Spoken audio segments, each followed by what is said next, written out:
लगा दो आग पानी में, जवानी उसे कोई कहता है ऐसी संख्या जो एक तथा स्वयं के अलावा किसी अन्य संख्या से भाग ना लेते। थोड़ा सा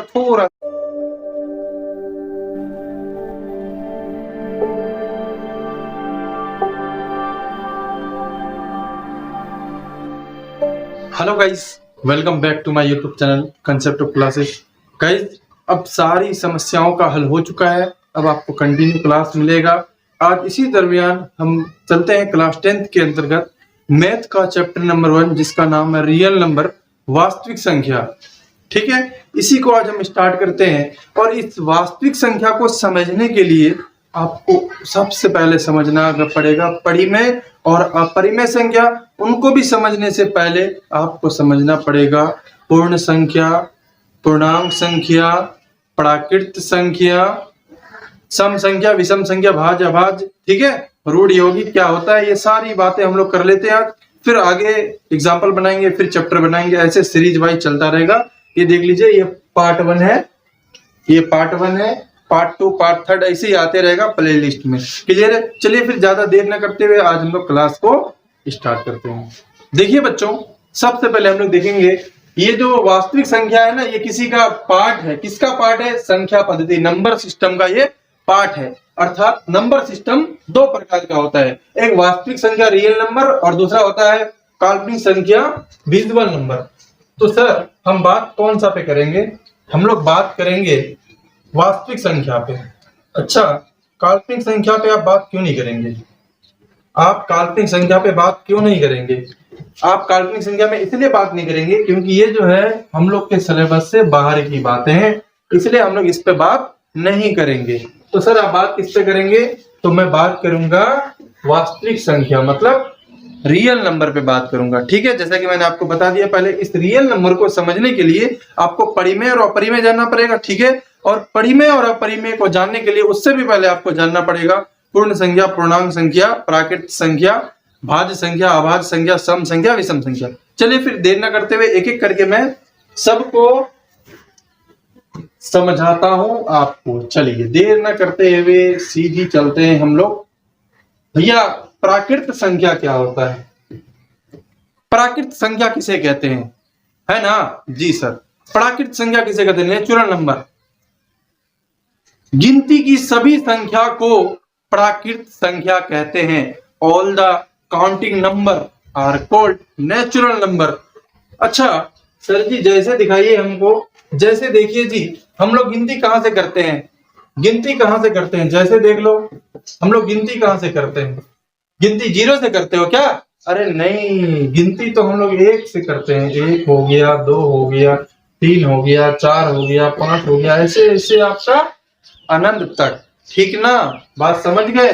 अच्छा, प्राकृत संख्या किसे कहते हैं? गिनती में जो सारा संख्या आता है उसे हम लोग क्या कहते हैं? प्राकृत या फिर प्राकृतिक संख्या। क्लियर है? आप समझ गए होंगे। अब इसको नोट करते जाएंगे, अब स्किप करके। ठीक है, चलिए मैं अब आगे कंटिन्यू करता हूं, आगे की बातें करता हूं। चलिए जी, प्राकृत संख्या के बाद वाली बातें समझता हूं मैं। चलिए अब हम लोग समझते हैं पूर्ण संख्या, होल नंबर। पूर्ण संख्या किसे कहते हैं? कुछ नहीं, आप प्राकृतिक संख्या समझ गए हैं ना? हाँ, अरे समझ जाओगे ये भी। बस क्या, 0 तथा सभी प्राकृतिक संख्या, 0 तथा सभी प्राकृत संख्या, सभी प्राकृत संख्या को हम लोग क्या कहते हैं? पूर्ण संख्या कहते हैं, होल नंबर कहते हैं। मैं जो बात बोला वो ही बातें ऊपर लिखी हुई है। शून्य मतलब 0 तथा सभी प्राकृतिक संख्या को पूर्ण संख्या कहते हैं। जैसे देख लेते हैं, इसे W से सूचित करता है, मतलब किया जाता है। जैसे देख लेते हैं जी, जैसे देख लो भैया, 0 और प्राकृतिक संख्या कहां से? 1 से। 1 2 3 4 इसी तरह इन्फिनाइट तक ये क्या हो जाएगा? हमारा सभी पूर्ण संख्या हो जाएगा। क्लियर है? समझ गए होंगे आप इस बात को भी। चलिए इसी दरमियान में कंटिन्यू करता हूं क्लास को, आगे समझता हूं पूर्णांक संख्या क्या होता है। अब देखिए पूर्णांक संख्या क्या होता है जी। पूर्णांक संख्या क्या होता है? सभी ऋणात्मक तथा धनात्मक संख्या को पूर्णांक संख्या कहते हैं। इसे Z द्वारा सूचित किया जाता है। क्या बोला मैंने? सभी ऋणात्मक तथा धनात्मक संख्या को। जैसे देख लो, जैसे देख लो, देखो -4 -3 -2 -1, अब -1 के बाद एक समय आएगा जब 0 हो जाएगा, होगा जी। और उसके बाद क्या होगा, 0 के बाद +1 +2 +3 +4, इधर बढ़ाओगे उधर भी बढ़ेगा। ये सभी क्या हो गया, ऋणात्मक, ये सभी ऋणात्मक हो गया। और ये सभी क्या हो गया, धनात्मक, ये सभी क्या हो गया, धनात्मक। और इस पूरे ग्रुप को हम लोग क्या बोलेंगे, ये पूरे ग्रुप को बोलेंगे पूर्णांक संख्या। क्या बोलेंगे जी, पूर्णांक संख्या। पूरे ग्रुप को क्या बोलेंगे, पूर्णांक संख्या। समझ गए होंगे आप। चलिए अब मैं इसी दरमियान कंटिन्यू करता हूं, आगे बात करता हूं। चलिए अब हम लोग बात करेंगे सम संख्या पे। इवेन नंबर किसे कहते हैं, ऐसी संख्या जो केवल मतलब सिर्फ 2 से पूरा पूरा विभाज्य हो, मतलब भाग चला जाए, उसे हम लोग कहेंगे सम संख्या, इवेन नंबर। जैसे कि देख लो भैया, जैसे देख लो 2, जैसे देख लो 4 6 8 10 12, इसी तरह से इन्फिनिट अनंत तक। कहने का मतलब यह है कि अगर 2 से भाग दोगे तो वो संख्या पूरी तरह से खत्म होना चाहिए, मतलब शेषफल आपका नहीं बचना चाहिए, उसे ही हम लोग कहेंगे क्या, सम संख्या। समझ गए होंगे आप जी, समझ गए होंगे, नोट करते जाएंगे आप स्किप करके। चलिए अब हम आगे कंटिन्यू करते हैं। अब हम लोग बात करते हैं विषम संख्या पे। विषम संख्या क्या होता है, विषम संख्या क्या होता है, ऐसी संख्या जो 2 से पूरा पूरा विभाज्य ना हो, उसे विषम, जो भाज्य हो जाए उसे सम, बस एक दूसरे का ऑपोजिट है। जैसे देख लीजिए, 1 हो जाएगा आपका, 3 हो जाएगा, 5 हो जाएगा, 6 हो जाएगा, 7 हो जाएगा, 9 हो जाएगा, 11 हो जाएगा, इसी तरह से अनंत तक। बात समझ गए आप, और नंबर भी समझ गए जी, समझ गए। चलिए इसी दरमियान अब कंटिन्यू करते हैं, आगे बात करते हैं। देखिए जी, अब अभाज्य संख्या को समझिए ध्यान से, अभाज्य संख्या को ध्यान से समझ लीजिए, क्योंकि ये थोड़ा सा अजीब है। अभाज्य संख्या को ध्यान से समझ लीजिए, ऐसी संख्या जिसका केवल 2 गुणनखंड हो, ना 2 से ज्यादा हो ना 2 से कम हो। The number which have only 2 factor, not more than 2, not less than 2, which is called prime number. देखिए जी, कह रहा है ऐसी संख्या जिसका केवल 2 गुणनखंड हो। अच्छा, गुणनखंड नहीं समझे सर, और कुछ भी बताइए। अपवर्ती जिसको कहते हैं इंग्लिश में फैक्टर, समझ गए। हाँ, उसे न 2 से ज्यादा हो ना 2 से कम हो, उसे हम लोग अभाज्य संख्या कहते हैं। और एक बार इस अभाज्य संख्या को रूढ़ संख्या भी कहते हैं। अरे अभाज्य जान गया, अब कोई पूछ दिया रूढ़ संख्या किसे कहते हैं, भारी मुश्किल। अब आप गुरुजी का माथा खींच रहे हैं, सर जी आप तो पढ़े नहीं किए हैं कि रूढ़ संख्या क्या होता है। अरे पढ़ न लो, हम पढ़ा रहे हैं ना जी। अभाज्य या फिर रूढ़ संख्या किसे कहते हैं, ऐसी संख्या जिसका केवल मतलब सिर्फ और सिर्फ 2 गुणनखंड हो, ना 2 से ज्यादा हो ना 2 से कम हो, वैसी संख्या कहलाती है अभाज्य या फिर रूढ़ संख्या। एग्जाम्पल दिखाइए, हम ऐसे नहीं मानेंगे। अरे भैया कौन कहता है मानो, मत मानो, अभी तुमको मानना पड़ेगा। देखो जी क्या बोला, ऐसी संख्या जिसका केवल 2 गुणनखंड हो, केवल 2 गुणनखंड हो। चेक करो, इक्के से एक से भाग जाएगा तो इक्के को ना गुणनखंड हुआ, हाँ, और एक हुआ क्या, नहीं। और अभाज्य होने के लिए क्या शर्त है, 2 गुणनखंड होनी चाहिए। तो क्या एक अभाज्य संख्या हुआ, नहीं हुआ भैया, 2 गुणनखंड कहां से हुआ, नहीं हुआ। चलो जी 2 पे चलो, 2 1 से भाग जाएगा, हाँ जाएगा। अब 2 से भी चला जाएगा, हाँ चला जाएगा। और किसी से जाएगा क्या, और किसी से नहीं जाएगा। अच्छा, तब ये 2 हमारा अभाज्य संख्या हुआ क्या, हाँ 2 अभाज्य संख्या है। चलिए जी आगे 3 पे बात कर लेते हैं। 1 से जाएगा, और ये किससे जाएगा, खुद से जाएगा। 2 से जाएगा जी, पूरा पूरा नहीं जाएगा। तो ये 3 भी क्या हो जाएगा, हमारा अभाज्य संख्या, ठीक है। चलो जी 4 पे, 4 1 से जाएगा, हाँ जाएगा। 2 से जाएगा, हाँ जाएगा। 4 खुद से भी चला जाएगा। क्या 2 गुणनखंड हुआ, सिर्फ नहीं हुआ, 2 से ज्यादा हो गया। तो 4 अभाज्य होगा क्या, नहीं होगा। चलिए जैसे दिखा देते हैं आपको हम, जैसे जी देखो, एक अभाज्य नहीं है, नहीं है, 2 है, हाँ, उसके बाद कौन है, 3 है, उसके बाद 4 नहीं होगा, उसके बाद कौन होगा, 5। इसी तरह से इंफिनिट तक चले जाएंगे। क्वेश्चन नंबर 1 यहाँ पे अगर आपसे पूछा जाए सबसे छोटी अभाज्य संख्या क्या होती है तो बोलोगे 2 होती है। सबसे छोटी अभाज्य संख्या क्या होती है तो बोलोगे 2 होती है। क्या होती है? 2 होती है। क्वेश्चन नंबर 2 अगर पूछा जाए आपसे सबसे छोटी समअभाज्य संख्या मतलब जोड़ा वाला अभाज्य संख्या क्या होती है उसका भी आंसर हो जाएगा 2। ठीक ना। क्वेश्चन नंबर 3 अगर आपसे पूछा जाए सबसे छोटी विषम अभाज्य संख्या क्या होगा तो आप बोलोगे भैया सबसे छोटी विषम अभाज्य संख्या 3 और सम बोल दिया तो फिर क्या 2 और सबसे छोटी अभाज्य संख्या भी 2, सबसे छोटी सम अभाज्य संख्या भी क्या 2। क्लियर है? समझ गए होंगे आप। चलिए लगा दो आग पानी में जवानी उसे कहते हैं। लगा दो आग पानी में जवानी उसे कहते हैं और लगा दो पूरी दुनिया की ताकत पढ़ाई में फुटानी उसे कहते हैं। चलिए आगे बात करते हैं। समझ गए होंगे आप। कंटिन्यू करते हैं आगे हम। अच्छा एक बात और कर लें हम यहीं पे। कोई कहता है ऐसी संख्या जो एक तथा स्वयं के अलावा किसी अन्य संख्या से भाग ना जाए उसे हम लोग अभाज्य संख्या कहते हैं। इस पे भी बात कर लेते हैं थोड़ा सा। देखो जी क्या बोला, ऐसी संख्या जो केवल एक तथा स्वयं से भाग जाए उसे हम लोग अभाज्य संख्या कहते हैं। तो ठीक है भैया आप ही का बात रहा, हम थोड़ा चेक कर लेते हैं आपका बात को कहां तक सही कहां तक गलत। अगर एक ले लें, क्या बोले आप जो एक से तो एक से इसको दे दिए और क्या बोला स्वयं से तो एक स्वयं से भी तो चला गया। हाँ चला गया, इसका मतलब एक क्या होना चाहिए आपके अनुसार अभाज्य, लेकिन एक तो अभाज्य नहीं है। मतलब हमको आज तक गलत पढ़ाया जाता था क्या सर? नहीं, गलत नहीं पढ़ाया जाता था।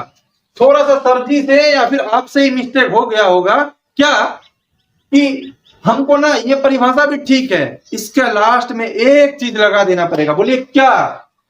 ये कि इसके केवल 2 अपवर्ती होते हैं। अच्छा अपवर्ती क्या होता है? अपवर्ती गुणनखंड होता है। अच्छा अपवर्ती और गुणनखंड में संबंध क्या है सर?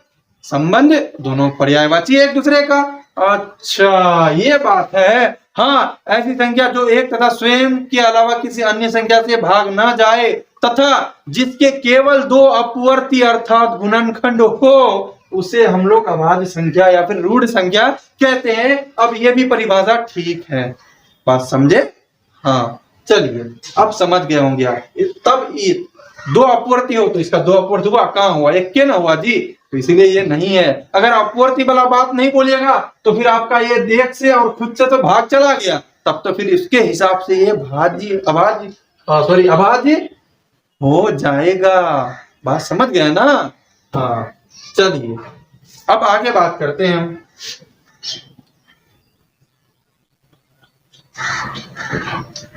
अब बात करते हैं भाज्य संख्या पे। कंपोजिट नंबर ऐसी संख्या जिसका 2 से ज्यादा गुणनखंड हो उसे भाज्य या फिर यौगिक संख्या कहते हैं। ऐसी संख्या जिसका 2 से ज्यादा गुणनखंड हो उसे हम लोग भाज्य या फिर यौगिक संख्या कहते हैं। The number which have more than 2 factor which is called composite number. अच्छा सर जी हमको उदाहरण दीजिए, ऐसे नहीं समझ में आ रहा। अरे लो भैया उदाहरण, एक को चेक कर लो, कर लिए हो तुम अभी तो। एक है क्या? नहीं है। अच्छा एक तो अभाज्य नहीं था सर, भाज्य हो सकता है क्या? नहीं, एक भाज्य भी नहीं है। नहीं हो रहा विश्वास? देख लो क्या बोले 2 से ज्यादा गुणनखंड होना चाहिए, एक का तो एक क्या गुणनखंड है, तो कहां से ये भाज्य होगा? होगा क्या? नहीं होगा। चेक कर लो 2 को जी, 2 एक से जाएगा और खुद से जाएगा, 2 से ज्यादा गुणनखंड हो रहा है क्या? नहीं हो रहा है, तो फिर ये भी नहीं है हमारा भाज्य। 3 को चेक कर लो जी, 3 एक से जा रहा है और खुद से जा रहा है, तो 2 से ज्यादा गुणनखंड हुआ क्या? नहीं हुआ, तो 2 भी भाज्य नहीं है। सर जी है कौन? तब लो ना, देखो एक एक करके चेक कर रहे हैं हम। 4 एक से जाएगा जाएगा, 2 से जाएगा और खुद से भी चला जाएगा, तो देखो जी 2 से ज्यादा गुणनखंड हुआ कि नहीं हुआ? हाँ हुआ। इसका मतलब 4 भाज्य संख्या है। चलिए आगे देखो, 5 नहीं होगा तो होगा कौन? 6 होगा। 6 जाएगा 1 से, 2 से जाएगा, 3 से जाएगा और खुद से भी जाएगा। 2 से ज्यादा हुआ कि नहीं हुआ? हुआ, इसलिए 6 भी हमारा भाज्य संख्या है। जैसे दिखा दीजिए ना डायरेक्ट, इतना काहे दिमाग खराब कर रहे हैं। लो देखो डायरेक्ट 4 हो जाएगा, 6 हो जाएगा, 8 हो जाएगा, 9 भी हो जाएगा। अब बोलेगा सर जी 9 भाज्य नहीं होगा। अरे बकवा, देखो ना, 1 से जाएगा, हाँ जाएगा, 3 से जाएगा, 9 से जाएगा, 2 से ज्यादा हुआ कि नहीं हुआ? हुआ, इसीलिए 9 भी हमारा भाज्य संख्या है। इसी तरह से आपका इन्फिनाइट तक। क्वेश्चन नंबर 1, अगर आपसे पूछा जाए कि बताइए सबसे छोटी भाज्य संख्या कौन है, तो बोलोगे 4 है। क्वेश्चन नंबर 2, अगर आपसे पूछा जाए सबसे छोटी सम भाज्य संख्या कौन है, तब भी आंसर क्या हो जाएगा? 4। अगर आपसे पूछा जाए सबसे छोटी विषम भाज्य संख्या कौन है, तो आंसर बोलोगे 9। बात समझा ना बबुआ? हाँ सर, समझ गए। चलिए फिर देर न करते हुए आगे चलते हैं। चलिए आगे चलते हैं। भाज्य समझ गए, अब परिमेय संख्या समझ जाते हैं। अब आ गया है नजदीक, अब बहुत जल्दी हम लोग समझ लेंगे। कौन संख्या जी बोलो तो? बहुत जल्दी समझ लेंगे हम लोग वास्तविक संख्या को। अब देखिए जी, परिमेय संख्या, रैशनल नंबर किसे कहते हैं? ऐसी संख्या जो P बटा Q के रूप में रहे। सुनिए जी, परिमेय संख्या होने के लिए 3 शर्त लागू होना चाहिए। अगर एक भी शर्त लागू नहीं होगा तो वो संख्या कभी भी कतई परिमेय नहीं होगा। झूठ बोलते हैं? अरे नहीं, झूठ नहीं बोलते। देखो तुम, ऐसी संख्या जो P बटा Q के रूप में रहे, पहला कंडीशन। दूसरा कंडीशन, P और Q कौन संख्या होना चाहिए? P और Q होना चाहिए पूर्णांक संख्या। अभी पढ़ा दिए पहले पूर्णांक संख्या, भूलना मत। P और Q क्या होना चाहिए? पूर्णांक संख्या। दूसरा शर्त। तीसरा शर्त, Q बराबर कभी भी 0 नहीं होना चाहिए, अर्थात नीचे में कभी भी 0 इसका मतलब नहीं होना चाहिए। तब जो है क्या हो जाएगा? वह परिमेय संख्या हो जाएगा। सर जी जरा सा हमको उदाहरण दिखाइए, ऐसे जल्दी समझ में नहीं आ रहा हमको। अरे भैया देख लो, 3/1, देखो 3 परिमेय है, सॉरी पूर्णांक है कि नहीं है? बिल्कुल है। 1 पूर्णांक संख्या है कि नहीं है? बिल्कुल है। P बटा Q के रूप में है, हाँ बिल्कुल है। Q बराबर 0 नहीं ना है, मतलब नीचे 0 नहीं ना है, नहीं है, तो ये परिमेय है। बात समझे? अच्छा आगे देखो, √4/3। अब एक उधर से दौड़ने आया, बताए ये नहीं है परिमेय संख्या। हम कहते हैं सर जी आप ही तो बोले कि P और Q होना चाहिए कौन संख्या? पूर्णांक संख्या। ये रूट वाला पूर्णांक में कहां आता है? जबरदस्ती बोल रहे हैं? अरे नहीं बबुआ, जबरदस्ती काहे बोलेंगे? देखो इधर 4 का ना स्क्वायर रूट करो, मतलब वर्गमूल करो, मतलब इसके पीछे दिमाग लगाना है। अरे प्रॉब्लम आया है तो दिमाग लगा के हल करना चाहोगे ना जी। जब खुद से ना हो तब हेडक्वार्टर जाओ, मतलब दूसरे के पास जाओ। जब खुद से हो रहा है तो कर लो, क्यों जाना उसके पास एहसान बनने। चलो देखो, 4 का ना स्क्वायर रूट करो स्क्वायर रूट।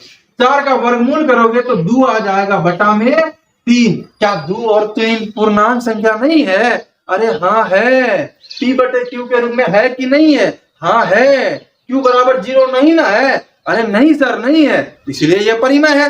अब मानेगा ना तुम? हाँ सर मानेंगे। चलो आगे बात करते हैं। इसी तरह से हो गया, आप जैसे मान लीजिए बोल दिया आपका 3/0, क्या ये परिमेय होगा?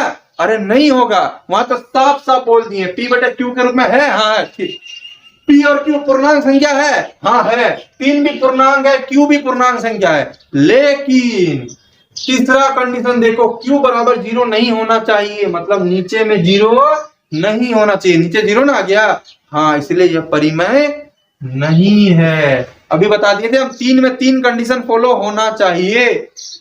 नहीं होगा एक भी तो परिमेय कतई नहीं होगा। समझ गया परिमेय? चलो आगे चलते हैं। अच्छा चलते हैं आगे। अब परिमेय में चलते हैं। अब परिमेय संख्या किसको कहते हैं सर? देखिए हमको समझाइए। अरे बबुआ जो परिमेय नहीं है वो सब संख्या अपरिमेय है। क्या बात है सर, एक के लाइन में निकल गए। अरे नहीं, देखो ना तुमने दूसरा जुगाड़ करके रखे। ऐसी संख्या जो P बटे Q के रूप में ना हो, या फिर P बटे Q के रूप में हो भी तो P और Q पूर्णांक संख्या ना हो। पूर्णांक संख्या होगा, यहाँ पे मिस टाइपिंग हो गया है बबुआ। पूर्णांक संख्या ना हो उसे अपरिमेय संख्या कहते हैं। और एक शॉर्टकट वाला निकाल के रखे हैं, ऐसी संख्या जो परिमेय ना हो वह सभी संख्या क्या है? अपरिमेय है, इरेशनल नंबर है। एग्जाम्पल दिखा दीजिए, समझ तो गए? लो देख लो, जैसे √3/4 सर जी आप तो बोले थे √3 वाला भी हो सकता है। हाँ हो सकता है, लेकिन कब? जब वो उसके पीछे दिमाग लगाओगे वो पूरी तरह से हल ना हो। √3 का स्क्वायर रूट करोगे तुम, वर्गमूल होगा रूट का, √3 का कहियो नहीं होगा, होगा नहीं होगा। इसलिए √3/4 p/q के रूप में तो है। चलो है, p और q कौन होना चाहिए? पूर्णांक संख्या। क्या √3 पूर्णांक संख्या हम पढ़ाए हैं आपको? नहीं पढ़ाए सर, खत्म कहानी। p और q पूर्णांक नहीं है, इसलिए यह परिमेय नहीं है। तो क्या है? परिमेय है। इसी तरह से हो जाएगा √2/1, इसी तरह से डॉट डॉट डॉट इंफिनिट तक। बात समझ गए? हाँ यहां तक समझे ना? चलो अगर यहां तक समझ गए हो तो अब तुम परिमेय भी सॉरी वास्तविक संख्या भी समझ ही लोगे जी। देखो